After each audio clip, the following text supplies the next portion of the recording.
अनादि बना बनाया ड्रामा है। यह बहुत अच्छा बना हुआ है। इसके पास्ट, प्रेजेंट और फ्यूचर को तुम बच्चे अच्छी तरह जानते हो। प्रश्न, किस कशिश के आधार पर सभी आत्माएं तुम्हारे पास खींचती हुई आएगी? उत्तर, पवित्रता और योग की कशिश के आधार पर। इसी से ही तुम्हारी वृद्धि होती जाएगी। आगे चलकर बाप को फट से जान जाएंगे। देखेंगे इतने ढेर सब वर्षा ले रहे हैं तो बहुत आएंगे।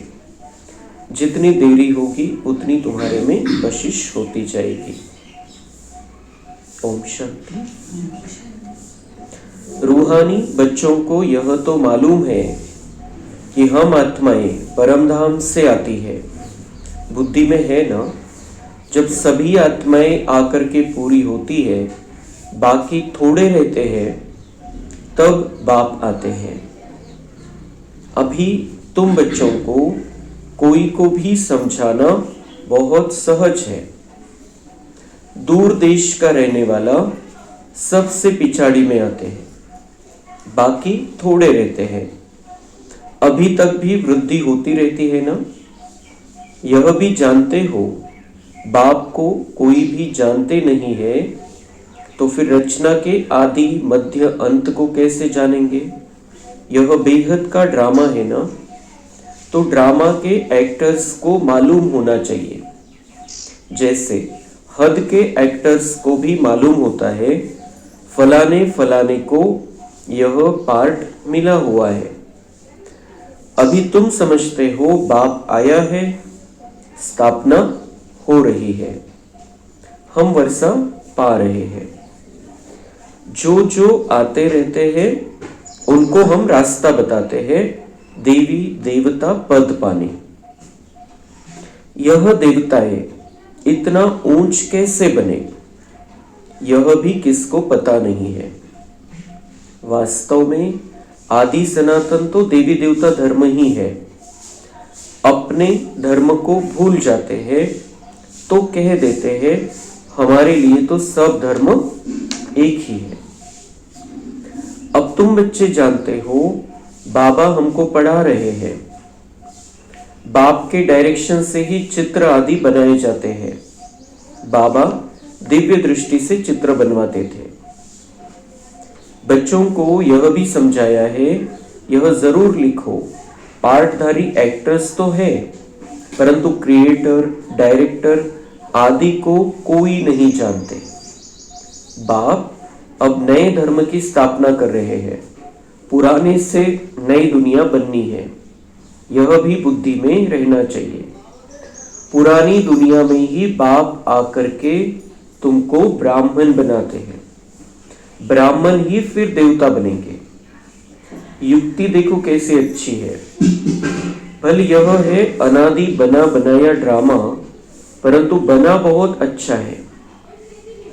बाप कहते हैं तुमको गुह्य गुह्य बातें नित्य सुनाता रहता हूं। जब विनाश शुरू होगा तो तुम बच्चों को पास्ट की सारी हिस्ट्री मालूम होगी। फिर सतयुग में जाएंगे तो पास्ट की हिस्ट्री कुछ भी याद नहीं रहेगी। प्रैक्टिकल एक्ट करते रहते हो, पास्ट का किसको सुनाएंगे? यह लक्ष्मी नारायण पास्ट को बिल्कुल जानते नहीं। तुम्हारी बुद्धि में तो पास्ट, प्रेजेंट, फ्यूचर सब है। कैसे विनाश होगा, कैसे राजाई होगी, कैसे महल बनेंगे तो जरूर ना। स्वर्ग की सीन सिनरिया ही अलग है। जैसे जैसे पार्ट बजाते रहेंगे मालूम पड़ता जाएगा। इसको कहा जाता है खूने नाहिक खेल। नाहिक नुकसान होता रहता है ना। अर्थक्वेक होती है, कितना नुकसान होता है। बाउंस फेंकते हैं, यह नाहिक है ना, कोई कुछ करता थोड़ी है। विशाल बुद्धि जो है वह समझते हैं विनाश बरोबर हुआ था, जरूर मारामारी हुई थी, ऐसा खेल भी बनाते हैं।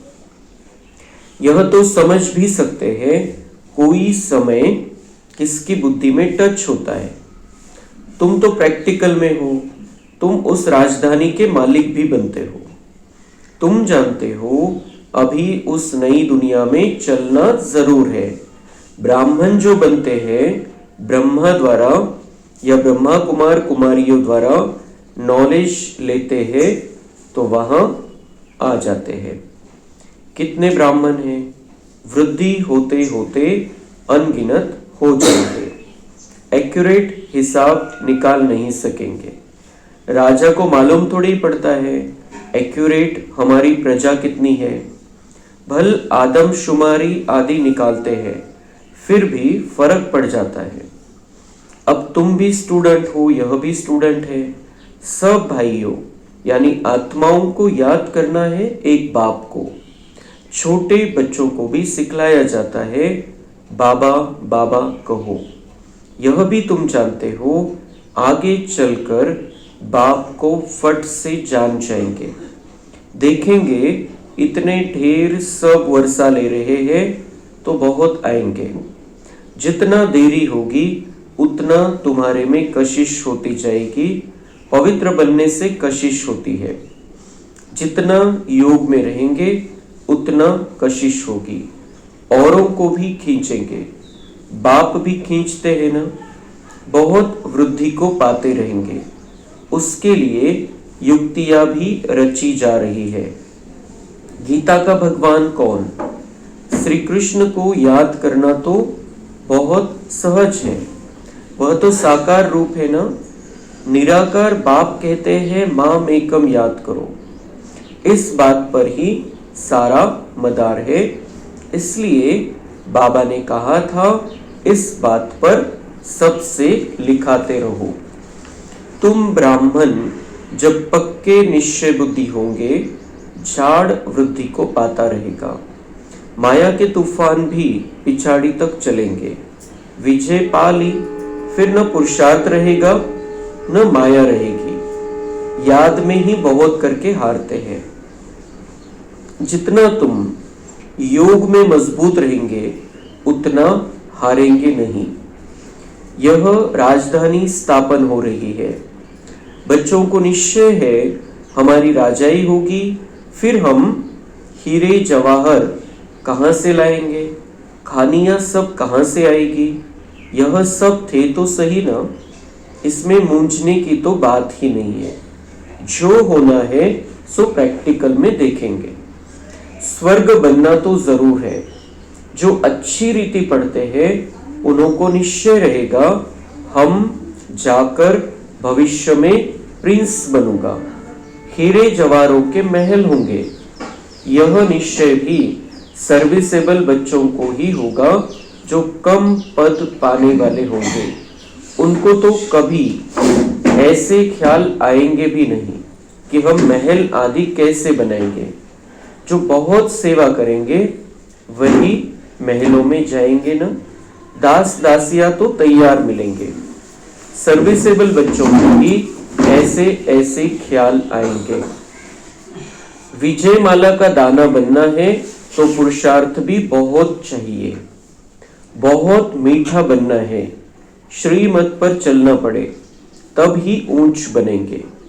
यह तो समझ की बात है ना। बाप कहते हैं हम जो सुनाते हैं उस पर जज करो। आगे चल और भी तुमको साक्षात्कार होता रहेगा। नजदीक आते रहेंगे तो याद आती रहेगी। 5000 वर्ष हुए हैं अपनी राजधानी से लौटे हैं। 84 जन्मों का चक्र लगा कर आए हैं। जैसे वास्को दी गामा के लिए कहते हैं वर्ल्ड का चक्र लगाया। तुमने इस वर्ल्ड में 84 का चक्र लगाया है। वो वास्को डी गामा एक गया ना। यह भी एक है जो तुमको 84 जन्मों का राज समझाते हैं। डिनायस्टी चलती है तो अपने अंदर देखना है हमारे में कोई देह अभिमान तो नहीं है। फंक तो नहीं हो जाते हैं। कहां बिगड़ते तो नहीं है। तुम योग बल में होंगे, शिव बाबा को याद करते रहेंगे, तो तुमको कोई भी चमाट आदि मार नहीं सकेंगे। योग बल ही ढाल है, कोई कुछ कर भी नहीं सकेंगे। अगर कोई चोट खाते हैं तो जरूर देह अभिमान है। देही अभिमानी को चोट कोई मार न सके, भूल अपनी ही होती है। विवेक ऐसा कहता है, देही अभिमानी को कोई कुछ भी कर नहीं सकेंगे। इसलिए कोशिश करनी है देही अभिमानी बनने की। सबको पैगाम भी देना है।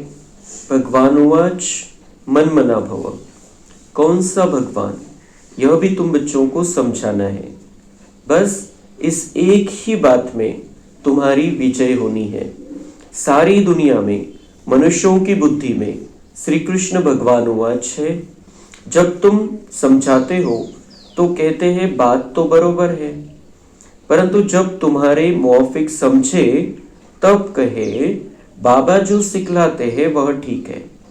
श्री कृष्ण थोड़ी कहेंगे मैं ऐसा हूं, मेरे को कोई जान नहीं सकते। श्री कृष्ण को तो सब जान लेवे। ऐसे भी नहीं है कि श्री कृष्ण के तन से भगवान कहते हैं, नहीं, श्री कृष्ण तो होता ही है सतयुग में। वहां कैसे भगवान आएंगे? भगवान तो आते ही है पुरुषोत्तम संगम युग पर। सतयुग में तुमको कोई परवाह नहीं, वहां तो सोना ही सोना होता है, ईंटें ही सोने की होती है। यहां तुम बच्चों को समझाया जाता है एक बाप के सिवाय और कहाँ भी बुद्धि नहीं जानी चाहिए। परंतु जानते हैं बहुतों को पुरानी दुनिया याद आ जाती है, फिर यहाँ बैठे भी सुनते ही नहीं। भक्ति मार्ग में भी ऐसे होते हैं, सत्संग में बैठे भी बुद्धि कहाँ कहाँ भागती रहेगी। यह तो बहुत बड़ा जबरदस्त इम्तहान है। कोई तो जैसे बैठे हुए भी सुनते नहीं है। कई बच्चों को तो खुशी होती है, सामने खुशी में झूलते रहेंगे। बुद्धि बाप के साथ होगी तो फिर अंत मति सो गति हो जाएगी। इसके लिए बहुत अच्छा पुरुषार्थ करना है। यहां तो तुमको बहुत धन मिळता है। थोडंसं चिंतन करू आपण या सगळ्या पॉइंट्सवर।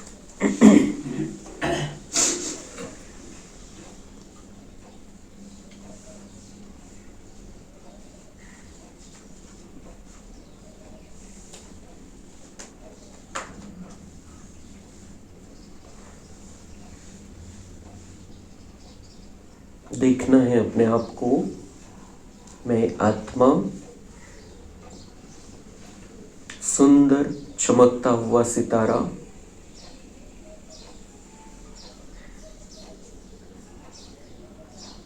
परमपिता परमात्मा की मैं प्रिय संतान हूं।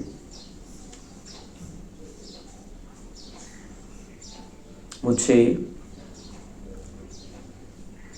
स्वयं भगवान ने अपनी पहचान दी है।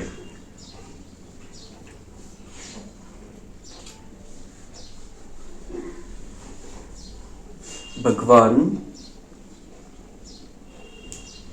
मुझे अब ज्ञान रत्नों से मालामाल कर रहा है।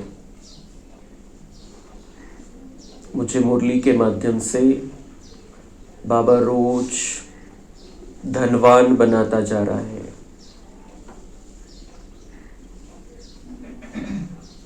मुरली से मुझे बहुत धन प्राप्त हो रहा है जो मेरे साथ चलने वाला है।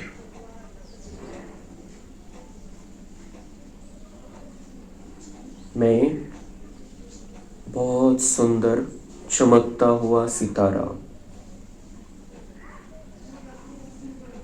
देखना है अपने आप को,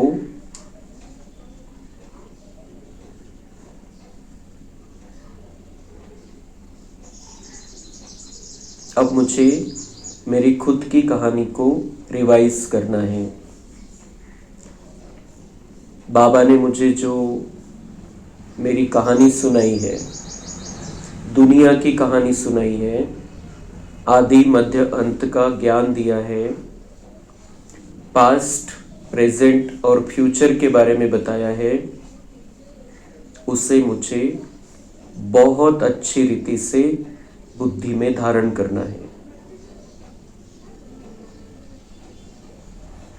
ये सृष्टि एक नाटक है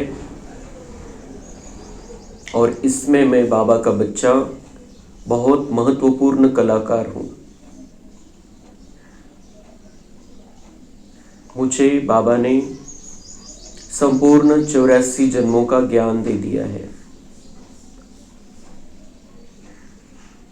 मैं अपने आप को भी जानता हूँ, अन्य सभी कलाकारों के पार्ट को भी जानता हूँ और परमपिता परमात्मा जो इस ड्रामा का मुख्य कलाकार है, मुख्य निर्माता है, डायरेक्टर है, उसके बारे में भी मुझे सब कुछ पता है। अब उसने अंत में मुझे ये ड्रामा की संपूर्ण कहानी बता दी है।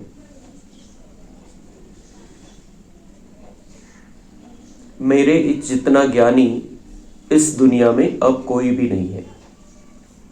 देखना है अपने आप को, मैं आत्मा भ्रुकुटी में विराजमान चमकता हुआ सितारा बाबा का श्रेष्ठ बच्चा हूं, विशेष बच्चा हूं।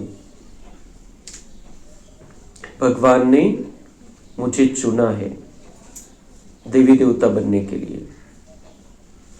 मुझे इस ज्ञान को समझकर स्वयं का देवतापन का पार्ट फिर से फिक्स कर लेना है। स्वयं को भी देवी देवता बनने के लायक बनाना है और दूसरों को भी देवी देवता बनने का रास्ता बताना है।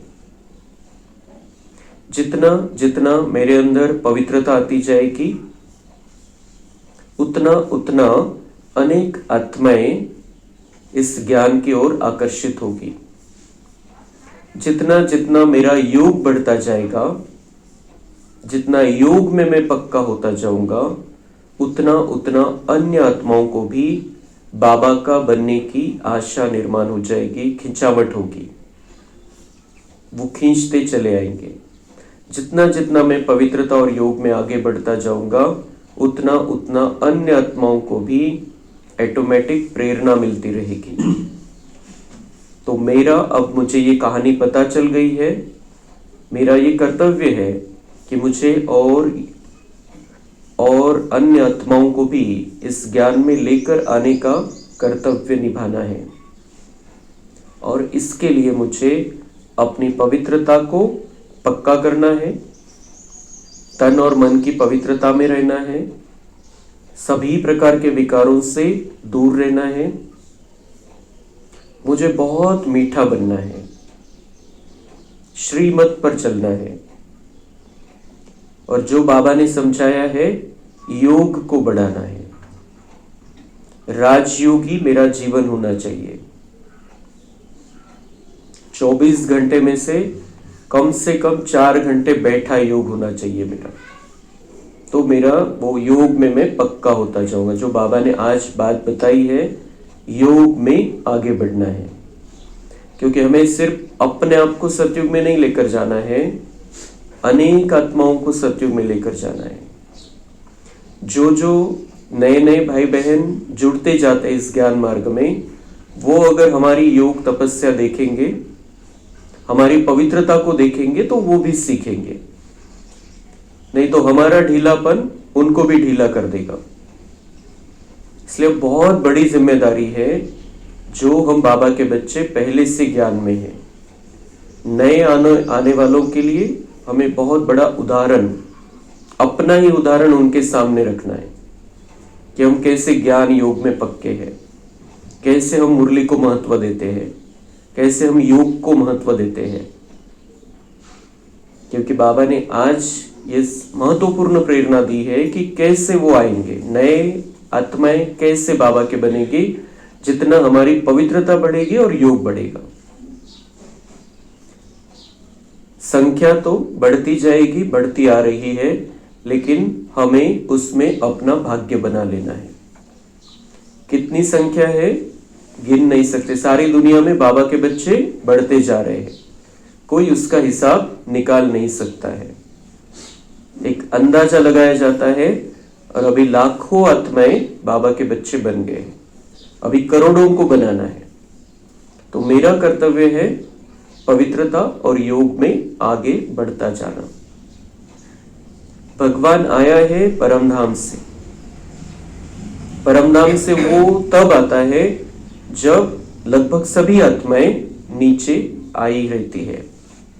इस सृष्टि नाटक का अंतिम सीन चल रहा है और इस अंतिम सीन में भगवान अपना महत्वपूर्ण कार्य कर रहा है, इस दुनिया को फिर से देवी देवताओं की दुनिया बनाने का। थोड़ी सी आत्माएं परमधाम में बची हुई है, वो भी आती जा रही है और फिर जाने के रास्ते खुले हो जाएंगे। उसके पहले मुझे तैयार होना है। अब जो जो बातें बाबा ने बताई थी महापरिवर्तन के बारे में, वो अब सभी दुनिया वाले बता रहे हैं। वैज्ञानिक भी बता रहे हैं, बड़े बड़े ऋषि मुनि भी बता रहे हैं और बड़े बड़े ज्योतिषी भी बता रहे हैं कि अभी दुनिया बहुत समय नहीं चलने वाली है। तो अंतिम समय आ गया है। अब मेरी जिम्मेदारी बहुत बढ़ गई है, खुद को समझाना है। मेरा पार्ट इस विश्व नाटक में बहुत बड़ा पार्ट है। अब भगवान कौन है? दुनिया वाले अभी भी इस कंफ्यूजन में है, मूंझ गए हैं, वो समझ नहीं पा रहे भगवान कौन है। और एक भगवान से हमें उनका नाता जोड़ देना है। ये बहुत महत्वपूर्ण सेवा है, भगवान से उनको जोड़ना। वो दुनिया में अलग अलग भगवान बनाकर बैठे हैं, अलग अलग जो देव आत्माएं होकर गई है उनको भगवान समझते हैं, श्री कृष्ण को भगवान समझते हैं। तो श्री कृष्ण तो परमपिता परमात्मा का सर्वश्रेष्ठ बच्चा है, सतयुग का राजकुमार है, इसलिए वो खुद भी भगवान नहीं है, भगवान का बच्चा है। और उसमें आकर ये ज्ञान देने की भी भगवान को जरूरत नहीं है, क्योंकि सतयुग में ज्ञान की जरूरत नहीं है। इसलिए भगवान आता है कलयुग के अंत समय में और वो प्रवेश करता है श्री कृष्ण के अंतिम जन्म के शरीर में। श्री कृष्ण में नहीं प्रवेश करता है जो पार्ट है। तो वो निराकार परमपिता परमात्मा सतयुग के अंत में आता है और सतयुग का अंत सतयुग के अंत में हम सब आत्माएं फिर थोड़ा थोड़ा हमारे अंदर परिवर्तन होना चालू हो जाता है। सतयुग के अंत में आने की उसको जरूरत नहीं है, वो अलग अलग बातें उन्होंने बनाई है दुनिया वालों ने। वो सतयुग के अंत में आएगा, फिर त्रेता के अंत में आएगा, फिर द्वापर के अंत में आएगा, फिर कलयुग के अंत में आएगा। उन्होंने अन्य अन्य अनेक अवतार बना लिए हैं, अनेक अवतार बता दिए हैं कि उनमें भगवान आता है, वही भगवान है। तो वो सतयुग के, त्रेता के, द्वापर के अंत में बिल्कुल नहीं आता है, उसको आने की जरूरत नहीं है। दुनिया वालों को हमें समझाना है उसके आने का समय एक ही है, कलयुग का अंत समय, और वो निराकार परमपिता परमात्मा है। उससे हम आत्माओं को कनेक्शन जोड़ना है, उसी से हमारे पाप नष्ट होते हैं। बाबा ने आज ये महत्वपूर्ण प्रेरणा दी है कि उन्हें एक पिता परमात्मा से जोड़ना, इसी में हमारी विजय है। हम जीतेंगे कब? हमें विश्व की बादशाही कब मिलेगी, माया पर विजय कब मिलेगी? जब हम उनको डायरेक्ट परमात्मा से जोड़ेंगे। परमपिता परमात्मा पतित पावन है, स्वर्ग का रचयिता है, तो हमें उसी से सबको जोड़ना है। हमें उनको अपने आप से भी नहीं जोड़ना है, किसी देवी देवता से नहीं जोड़ना है, किसी ऋषि मुनि से नहीं जोड़ना है, उन्हें डायरेक्ट परमपिता परमात्मा से जोड़ना है। ये सबसे बड़ी सेवा है। और ये सेवा तब होगी जब हम जो बाबा कहते हैं उसमें पक्के रहेंगे, चारों विषयों में आगे बढ़ते जाएंगे। जो बाबा कहते हैं तुम्हें बहुत मीठा बनना है, श्रीमत पर चलना है, उस पर अगर हम चलते रहेंगे तो हम निमित्त बनेंगे कि वो भगवान से जुड़ जाए। तो वो भगवान से जुड़ जाएंगे तो हमें उन्हें ये समझाना है कि अभी जो समय चल रहा है उसमें वो तनाव से मुक्त रह सकते हैं, दुखों से मुक्त रह सकते हैं, और अलग अलग मुश्किलें सामने आती है, अलग अलग प्रॉब्लम सामने आते हैं, उसमें वो अचल अडोल रह सकते हैं अगर भगवान का हाथ पकड़ लिया है तो। अगर उन्होंने भगवान का हाथ पकड़ लिया है तो उनको किसी के पैर पकड़ने की जरूरत नहीं रहेगी। ये हमें उनको समझाना है। हमें उनको समझाना है कि अगर वो इस ज्ञान मार्ग में चलेंगे, भगवान से जुड़कर रहेंगे, तो उन्हें पापों की सजा नहीं खानी पड़ेगी। बहुत भयानक सजाओं का समय आने वाला है, उसमें उन्हें सजा नहीं खानी पड़ेगी और हर परिस्थिति में वो अपने आप को मजबूत रख पाएंगे। ये हमें उनको सिखाना है। फिर उन्हें हमें ये बताना है कि वो जो सुंदर दुनिया आने वाली है उसमें आप आ सकते हो।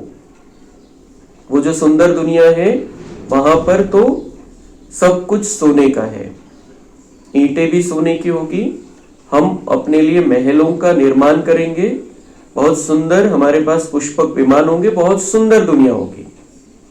उस सतयुग की दुनिया का नजारा भी उनको बताना है कि आगे चल के अगर आप इस ज्ञान मार्ग में आगे बढ़ते जाओ तो क्या क्या फायदे होने वाले हैं और आज क्या फायदा होने वाला है, ये सब हमें उनको बताना है और उनको इस ज्ञान मार्ग में लेकर आना है, उनको पक्का करना है। हम पक्के रहे तो वो भी पक्के रहेंगे।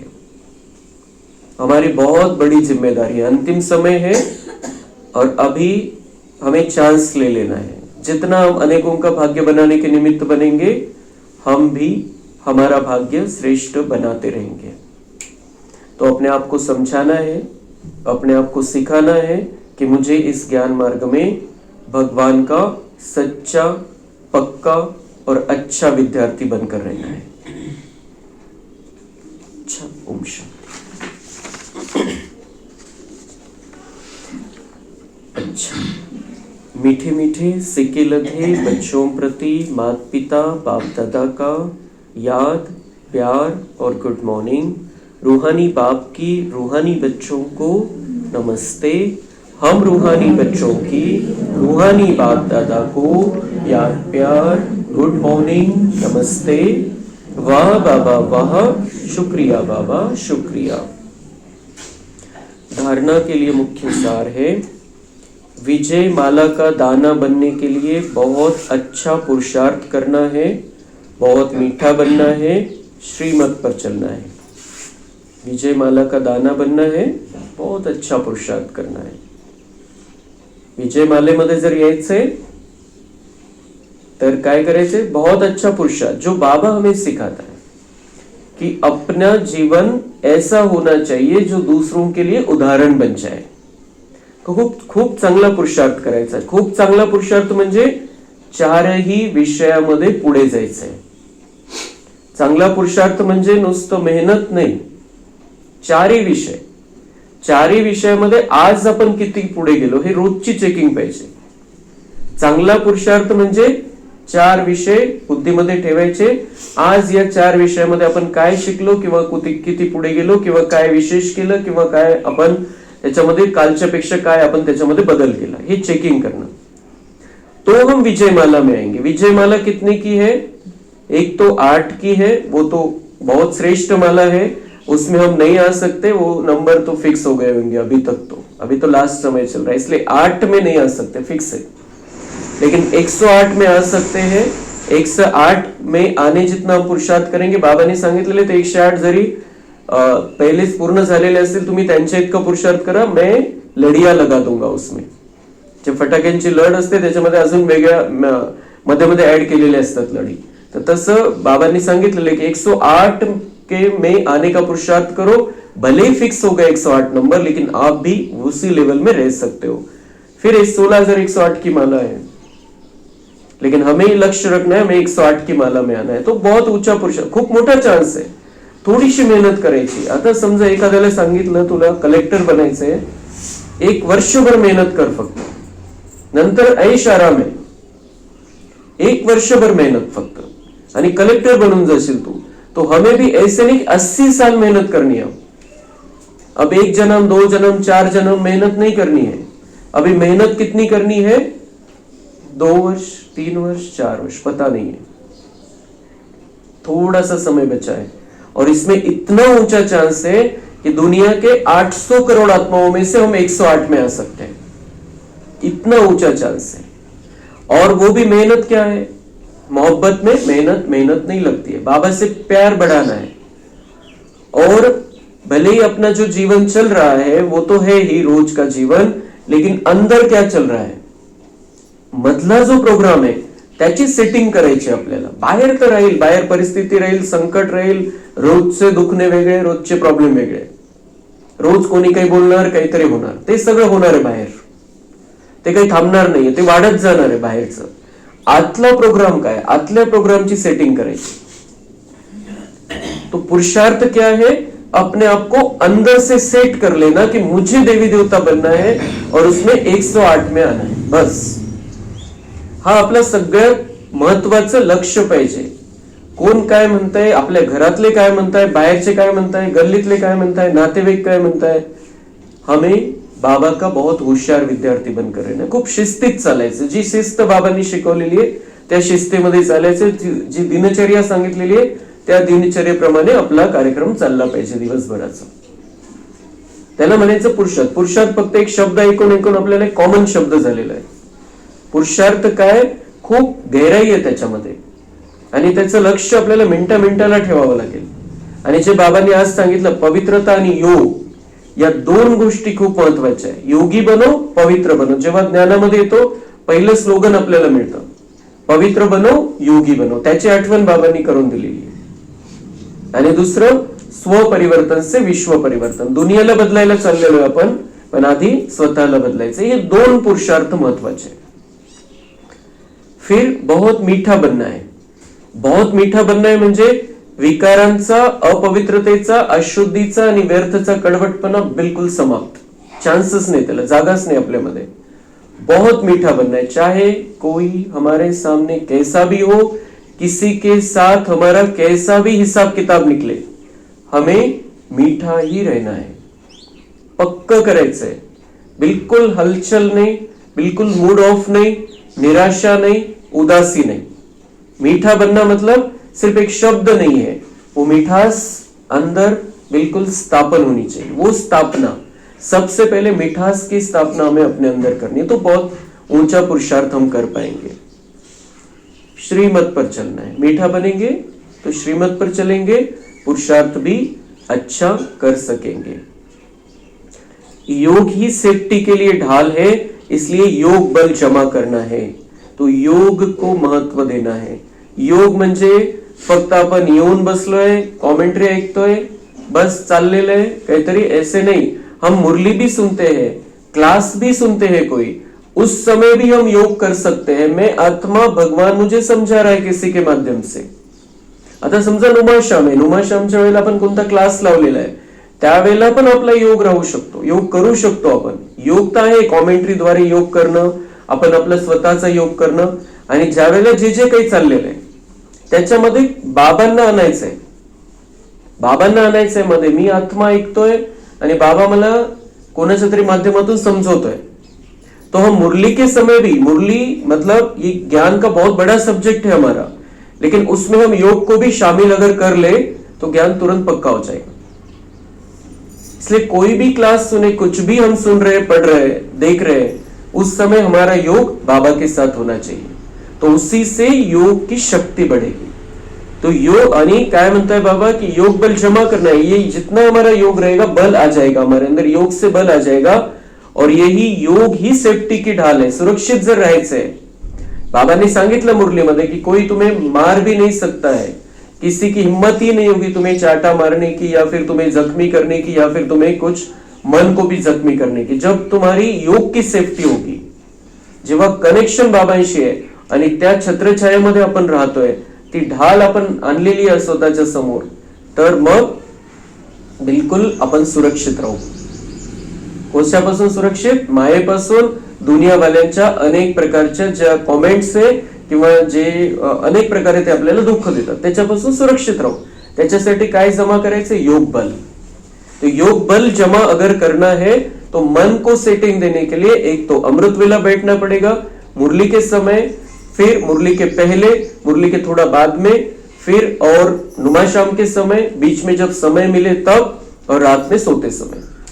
तो ये ढाल हमारी मजबूत होती जाएगी और फिर वो कंटिन्यू रहेगा. हे चार तास जर आपण काढले असे अलग अलग वेगवेगळ्या टाइम, असं नाही की 4 तास एकदम बसायचे, पण हे 4 तास जर आपण केला योग, त्या बिलकुल बसून योग केलं तर आपण 24 तासाचा आपला तो योग होऊन जाईल, कंटिन्यू राहील ती स्थिती. तो योग बल जमा करना है, देही अभिमानी बनने की पूरी कोशिश करनी है. देही अभिमानी बनेंगे तो ही योग रहेगा, तो ही सारी बातें होगी. तो स्वयं को आत्मा समझना है.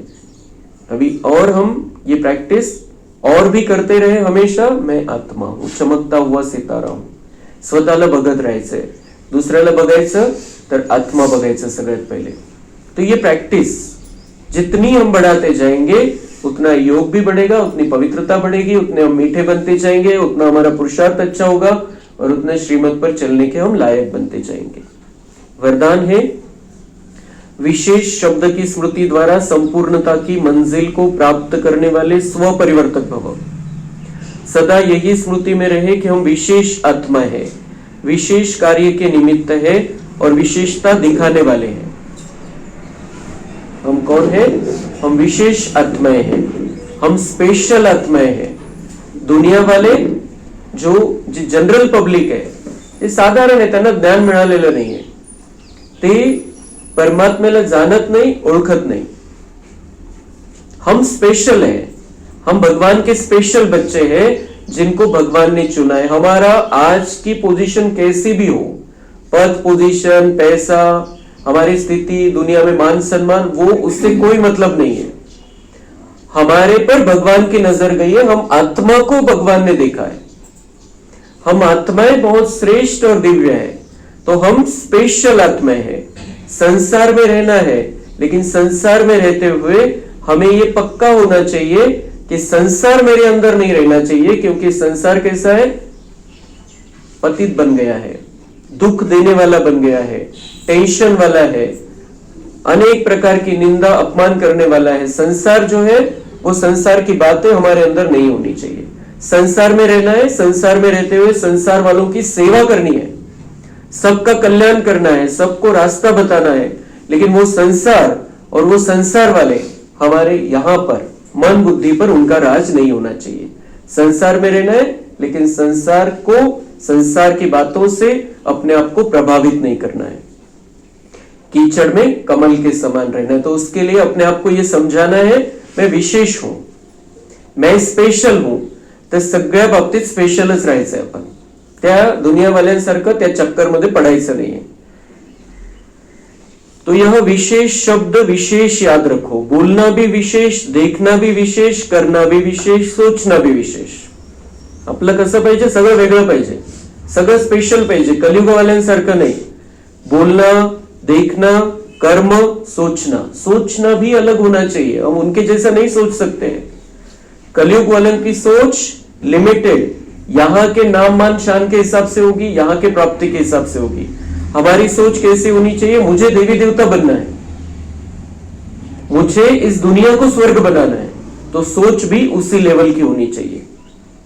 तो हर बात में यह विशेष शब्द लाने से सहज स्व परिवर्तक सो विश्व परिवर्तक बन जाएंगे. ही बाबा आपल्याला वेगवेगळ्या प्रकारच्या युक्त्या सांगत असतो. अपन जे या ज्ञान मार्गामध्ये आलो, हमें स्व परिवर्तन से विश्व परिवर्तन करना है.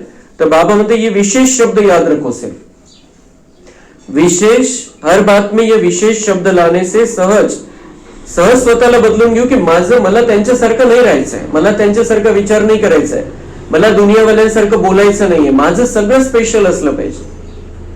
जो भगवान को पसंद वो मुझे पसंद रहना चाहिए, जो भगवान सोचेगा वही मुझे सोचना है. तो बाबा मतलब स्व परिवर्तन हो जाएगा, आप बदल जाओगे और आप बदलोगे तो दुनिया बदल जाएगी. तो और जो संपूर्णता को प्राप्त करने का लक्ष्य है उस मंजिल को भी सहज ही प्राप्त कर लेंगे. स्व परिवर्तन, विश्व परिवर्तन हो जाएगा। और जो संपूर्णता को हमें प्राप्त करना है, लक्ष्मी नारायण जैसा बनना है, संपूर्ण देवता बनना है, 16 कला संपन्न, संपूर्ण अहिंसक, संपूर्ण निर्विकारी बनना है, तो वैसे हम बन जाएंगे। जैसे हमने शुरुआत में कहानी में सुना मम्मा कैसे संपूर्ण बनी, क्योंकि उसका हर एक बात स्पेशल थी। बाबा उसके लिए स्पेशल था, योग करना उसके लिए स्पेशल था, इसलिए उन्होंने वैसी स्थिति रखी। जो हमने देखा अंतिम सीन, अंतिम दिन 24 जून 1965 का दिन, अंतिम दिन भी त्यावेळेला त्यांना कॅन्सर होता आणि कॅन्सर असताना त्यावेळेला 1965 मध्ये असे काही औषधी निघालेले नव्हता की त्रास कमी करतील। आता कॅन्सर झालं तर बरेचशा औषधी, बरीचशी ट्रीटमेंट आहे वेगवेगळ्या प्रकारची, ज्यामुळे त्रास कमी वाटेल, पण त्यावेळेला तसं काही नव्हतं। तो त्रास सहन करून मम्मांच्या चेहऱ्यावरती चमक कायम होती, म्हणजे तो त्रास आतल्याच शरीराला होता पण ती आत्मा चमकत होती। क्यों? क्योंकि बाबा से कनेक्शन था, बाबा से योग था और ज्ञान में मजबूत थी, ज्ञान में पक्की थी, इसीलिए वो इतने सहज रीति से संपूर्ण बनी। 24 जून 1965 ला मम्मांनी संपूर्ण बनून समजून उमजून शरीर सोडलं। पता था अब जाना है। 18 जानेवारी 1969 ला ब्रह्माबाबांनी समजून उमजून शरीर सोडलं, जाना है, क्योंकि वो संपूर्ण बन गए थे अंदर। तो ये संपूर्णता की मंजिल, ऐसे नहीं कि हाँ मरायचंच एक दिवस, ये दुनिया वाले पण म्हणतात, हमें जाना है संपूर्ण बनकर। इस शरीर को छोड़ना, ऐसे नहीं छोड़ देना है, संपूर्ण बनना है। तो संपूर्णता की मंजिल को कब प्राप्त करेंगे हम? जब हम अपने आप को विशेष स्थिति में रखेंगे, स्पेशल समझ कर रहेंगे, हमारा सब कुछ स्पेशल होगा, तो हम बदलेंगे, दुनिया बदलेंगी और हम भी कंप्लीट बन जाएंगे, संपूर्ण बनेंगे और समाधान के साथ, संतुष्टता के साथ ये शरीर छोड़ेंगे कि अब मेरा पूरा पुरुषार्थ हो गया, अब मुझे कल जाकर देवता बनना है, बस। स्लोगन है, विघ्नों से घबराने के बजाय पेपर समझकर उन्हें पार करो। विघ्न आएंगे, विघ्नों से घबराना नहीं है, पेपर समझना है। पेपर को कौन सहज रीति से पार कर सकता है? जो होशियार विद्यार्थी है। जो होशियार विद्यार्थी है वो पेपर से घबराता नहीं है, उसे पता है मैंने पूरी तैयारी की है और मैं इसमें पास हो जाऊंगा। तो हम भी बाबा के स्पेशल विद्यार्थी हैं, हमें हर बात के लिए तैयार रहना है। कोई भी पेपर आ जाए, हमें उस पेपर को, उस विघ्न को बहुत आराम से क्रॉस करना है। अच्छा, ओम शांति। कम बोलो।